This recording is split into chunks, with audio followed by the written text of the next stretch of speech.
All right, lesson 7.5, the other trigonometric functions. So right now we have sine and cosine. We have discussed tangent, and then we'll talk about cotangent, secant, and the cosecant functions. Okay, so I would like you to try this on your own. All right, given a quadrant and the sine or cosine of an angle measure, find the other value and then determine what the ratio of sine to cosine is and then cosine to sine. And recall, we're using the fact that these points lie on a circle centered at the origin, so you can use x squared plus y squared equals r squared to complete that missing information. Okay, so our other trig functions. So we look at our circle, okay, theta, we know is our angle measure, our rotation from here's x, that's our initial ray, that's where we rotate from. So sine is y over radius, looking at our right triangle, opposite side over hypotenuse. Cosine is x over our radius. And then we know that tangent is opposite side over adjacent. So we haven't really used it a lot, but it was in our previous notes. Okay, so our other three trig functions. This is your cosecant function, abbreviated as CSC. This is your secant function, and this is your cotangent function. And what these functions are your reciprocal trig functions. Okay, so let me clean this up for you. What does it mean to be a reciprocal? Easiest thing, when you're looking at a fraction, all you're doing is flipping the fraction. So cosecant is the reciprocal of your sine function. So this is 1 over sine. So what would the reciprocal of sine be? It would be my radius over my y-coordinate. Your secant function is the reciprocal of your cosine function. So what's the reciprocal of x over r? That would be radius over x. And then lastly, cotangent would be the reciprocal of your tangent function. So I would look at that as my x-coordinate over my y-coordinate. And we'll spend plenty of time practicing these. All right, so going back to A, S, T, C.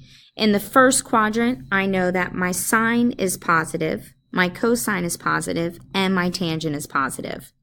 So if those trig functions are positive, their reciprocal trig functions have to be positive as well, okay? Because all we're doing is flipping what the ratio is. We're not doing anything different as far as finding what the values of x, y, and our radius are. So in the second quadrant, only your sine function is positive, and therefore your cosecant. So cosine and tangent remain negative. In the third quadrant, both sine and cosine are negative. And we've talked about this at length. So sine divided by cosine, that would give me a positive tangent function. And then in my fourth quadrant, sine and tangent are negative, and my cosine and therefore secant function are positive. So let me add this in here. I mentioned it. So tan of theta. Tan can be my y-coordinate over my x-coordinate, opposite over adjacent. In terms of my trig function though, trig functions, my tangent is my sine function divided by my cosine function. Okay, we know sine is always associated with the y-coordinate, cosine is always associated with the x-coordinate. So then when I talk about my reciprocal of tan, my cotan function, x over y, I could look at it as 1 over tangent, or in terms of sine and cosine, it would be cosine of theta divided by sine of theta. So when you're dealing with cotangent, we have a couple different ways we could approach the problem, and you'll see what I mean when we get to an example. All right, so name the quadrant. Cosecant is positive and tan is negative. Cosecant is the reciprocal of the sine function. So sine is positive in quadrants 1 and quadrants 2, but the only one where the tangent function is negative would be quadrant 2. Okay, cotan 1 divided by tan, all right, the reciprocal of my tan. So the only quadrant where both tangent and your sine function are positive is your first quadrant.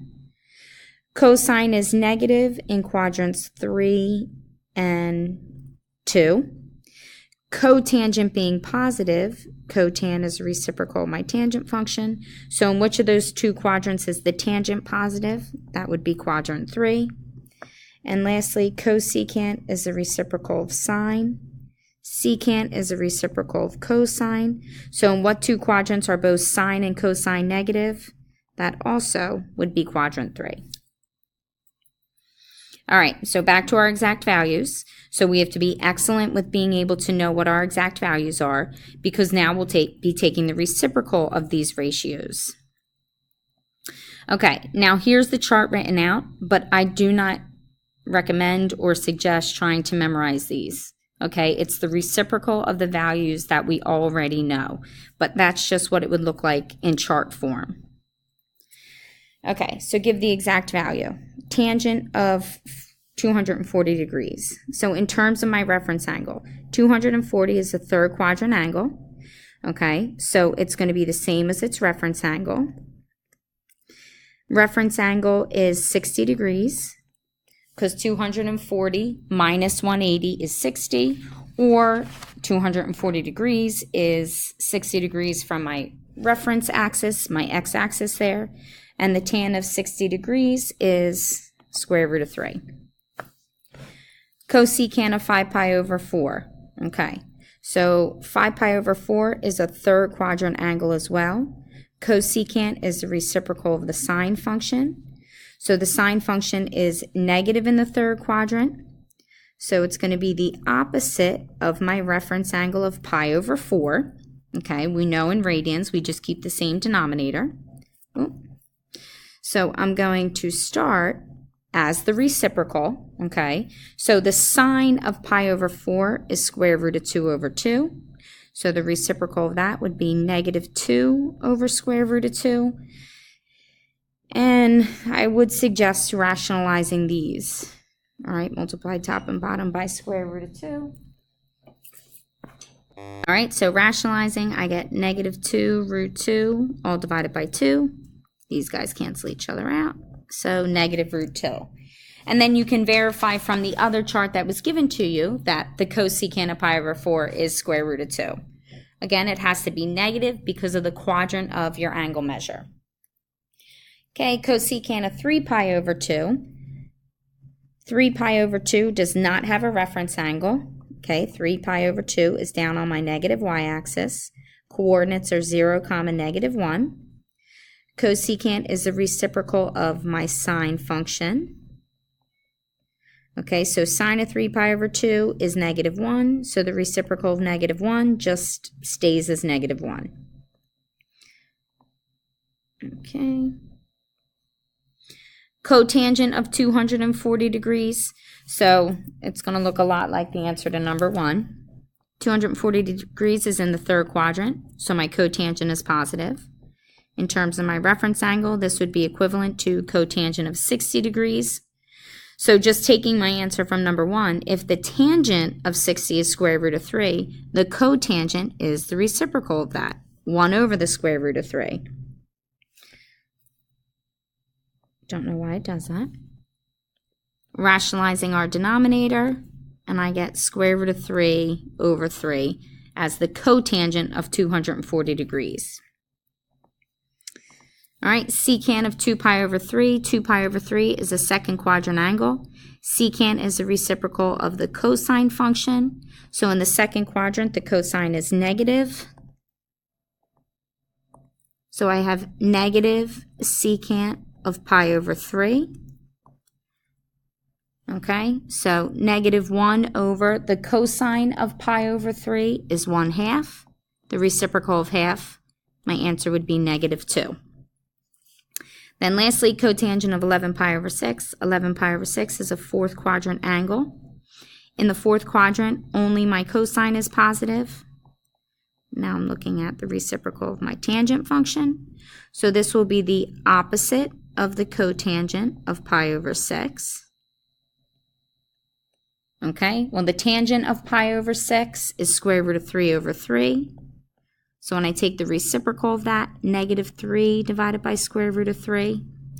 And then you can verify, go through the steps of rationalizing and verify that the answer would be negative square root of 3. So not very different from what we were doing. You just have to be aware of when you have to find a reciprocal function and when you're just using your sine, cosine, or tangent values. But our reference angles, our quadrants, all of those remain exactly the same.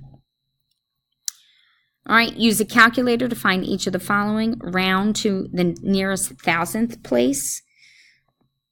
I will leave you to do this. Make sure you change your mode in numbers 5 and 6 to be in radians. All right, find the mode key. Or make sure you change your mode to degrees for evaluating numbers 1 through 4. So you're going to do that as well. Okay, how are we on time? All right. If theta is in quadrant 3 and you're told the tangent is equal to 3 over 4, find the values of the other 5 trig functions. Okay, so quadrant 3, tangent and cotangent are positive, and therefore I know everything else will be negative. So if tangent is y over x, I go back to my equation of a circle. So I have x squared plus y squared equals r squared, 9 and 16, 25 equals r squared. Now remember, your radius is always positive, okay? So r can only be 5.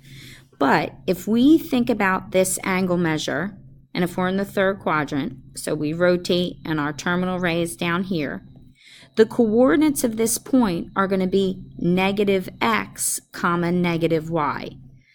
Okay, and that's extremely important because we have to make sure that our other trig functions have the correct sign, meaning positive or negative.